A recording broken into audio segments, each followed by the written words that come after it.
ñëw ngeen ci seen vidéo bu bees jàng anglais ci olof ak français bu nekkee ku bees nga fi bul fàtte abonné wul.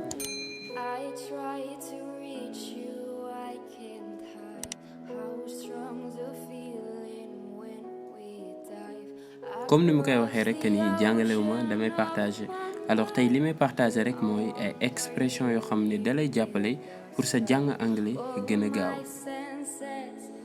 nan la ñuy waxee ci anglais salaamualeykum booy nuyu en général da ngay ñëw rek nga ne hello matin midi soir ci suba ci ngoon si ak ci guddi gi yëpp salaamualeykum ci anglais mooy hello. bu nekkee da ngay nuyu fekk fa nit ñu bari danga naan asalaamualeykum yéen ñëpp en anglais say hello everybody. hello everybody bu nekkee ñu bari nga fa fekk danga naan hello everybody. hello everybody en français bonjour tout le monde. nan lañu waxee ci anglais gëj naa laa gis ci anglais say long time no see. long time no see. see long time no see. long time no see en français ça fait longtemps. nan lañu waxee ci anglais am naa mbégte ci xam la ci anglais say I am happy to meet you. I am happy to meet you. I am happy to meet you en français je suis heureux de vous rencontrer. nan lañu waxee ci anglais danga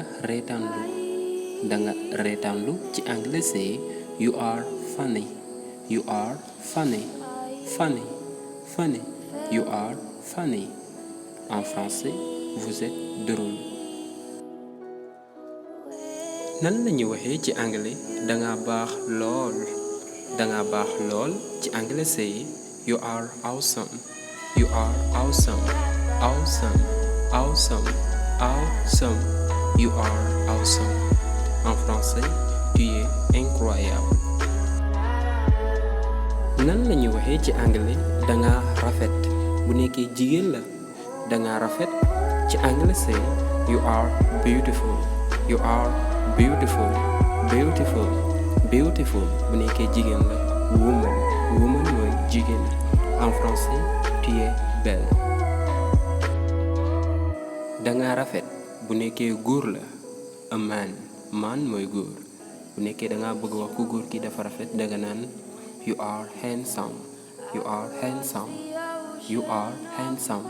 handsome mooy rafet pour góor beautiful mooy rafet pour jigéen en français tu es beau.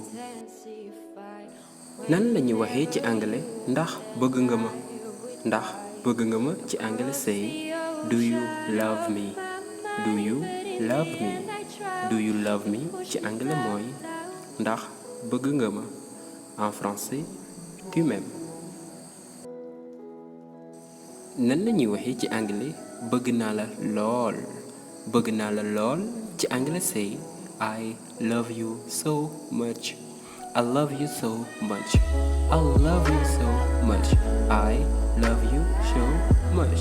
En français, je t'aime tellement.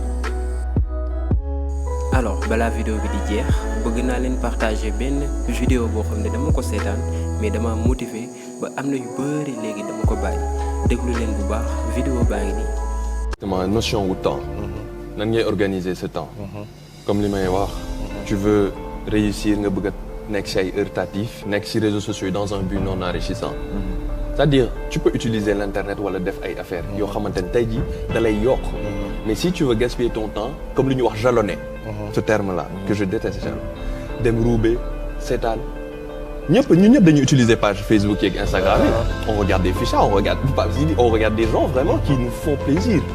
mais dafay am priorité tey jii parfois nga wàcc jël benn 30 minutes wala 40 minutes xool après tu continues tes occupations. te concentrer sur l'essentiel.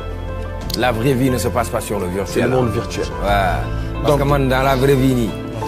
virtuel attanu ma benn une heure de temps damay ñëw télé après ma dem si sama agence yi may liggéeyal après dem rajo guddi gi ma dem sama kër sama studio di job ay publicité ba fajar ma liggéey si waat lundi ba lundi. ku yaakaar ne dañuy foo rek Ndégo ma ne leen si tu dors dans le monde virtuel quand tu te réveilleras tu verras que le monde réel a pris largement de l'avance sur wóor na toi. yàlla.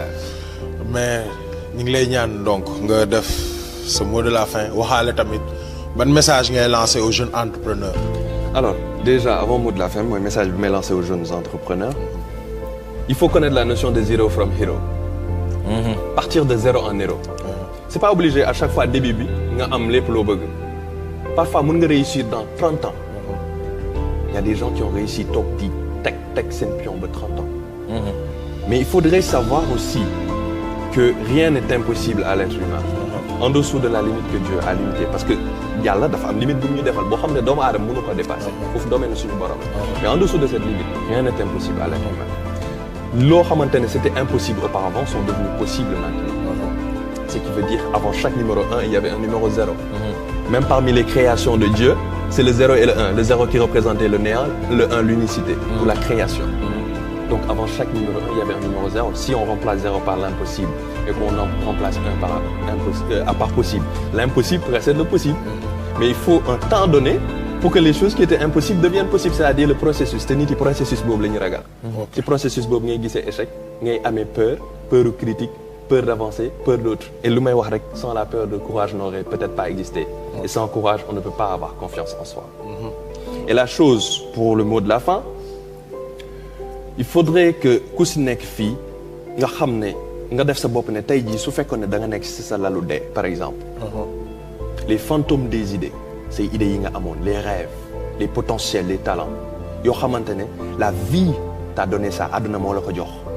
mais yow en aucun cas tu as utilisé ça tu n'as pas utilisé ces idées tu n'as pas utilisé ces potentiels mosoo bind livre mosoo feeñal sa bopp kenn xamu la ñu ñëw sa wetu lal di la xool ak ay bëtu mer avec des yeux de rage te disant que nous sommes venus à toi mais aujourd'hui nous allons mourir avec toi. Imagine qu'il vous reste 6 mois à vivre est-ce que di nga am même travail est-ce que di nga am même xarit yi est-ce que di nga jëfee de la même façon est-ce que vous allez faire toutes les choses là est-ce que vous non c'est ça en fait il faudrait vous mettre cette chose dans votre tête. Il faudrait se mettre cette chose. Il faudrait se mettre cette chose dans la tête. Faites dans votre tête qu'il vous reste 6 mois à vivre. Vous allez changer votre vie. En dîner sax en liggéey. Tout. barke Rasulullah. Tu vas plus te concentrer sur la religion. boo fi defee loolu nag ba mu yàgg nga yàlla ne la ok yow 6 mois moo ma des 6 mois. mais yàlla dina gis sa njaxlaf. yàlla dina gis sa njaxlaf. waxal fii 6 mois moo ma des 6 mois yi ñëw nga dee rek loolu daa wóor li ma man daal bàyyi ma dund. fii la ñuy yem ak yéen ci seen vidéo jàng anglais ci olof ak français di leen wax ne rek vidéo yi c'est chaque lundi mercredi et vendredi bu nekkee am ngay questions yi nga may poser mun nga ko bàyyi ci commentaire yi incha allah dinaa xool comment je vais faire pour les répondre merci.